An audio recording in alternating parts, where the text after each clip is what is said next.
Okay. So I want to thank everyone for coming to the series of lessons.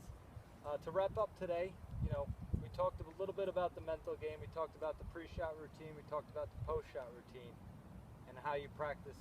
You bring your practice onto the course. So when you go out, in between these lessons, we have a few drills that each of us are going to work on. I'm going to send you some lesson notes. I'll send you some of the video we've taken so that you can have it and kind of work on it, and kind of remind yourself what we talked about and the feeling that you had when you were hitting those good shots.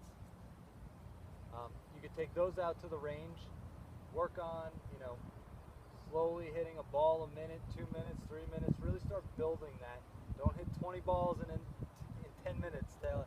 Just because you can, that's fine, but you want to get better by just working on the right movements and the right drills that we talked about, slowing everything down so that when you get on the course and you're behind the slow foursome, it stays there, right? You get frustrated, you start getting fired up, and then you play worse. So slowing everything down on the range, visualizing your shots, pre-shot routine, having a post-shot routine, playing a few holes on the range here. Another good game that you could work on, when you start getting a little more confident in your swing is, before you finish, just try and hit a few different types of shots. I know we're trying to hit one shot, but you get into different situations on the course where, all right, I'm in the woods, I need to hit a low cut.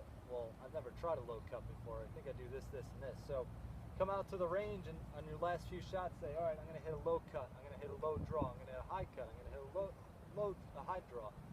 Even if you don't do it, try and work on it a little bit so that you can, when you get into those situations where you need it, it'll help cut off that stroke or two that, rather than hitting into a tree or hitting it more left. Work on hitting some low shots, work on hitting some high shots. These are things that kind of, make range more fun and productive than just hitting ball after ball after ball.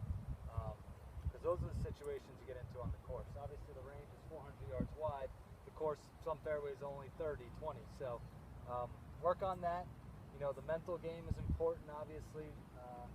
If you have any questions, while you're working on something, if you go back to Canada and you're having some swing issues, have someone take a video and send it to me. You identify what some of the issues are. Write some notes to bring to the range with you. Don't have a laundry list, but 3 keys we talked about, maybe a setup key, a pre-shot key, and then your swing key, and work on those. Driver, we talked about, you just want to try and set up so that you can hit up on it. Everything sets up a little behind the ball, produce that nice upward swing, really get that shot with some trajectory that, really is going to take your game to the next level. So I want to thank you. I had a great time. I hope everyone enjoyed it. Thank you. And, Thank you. Good luck.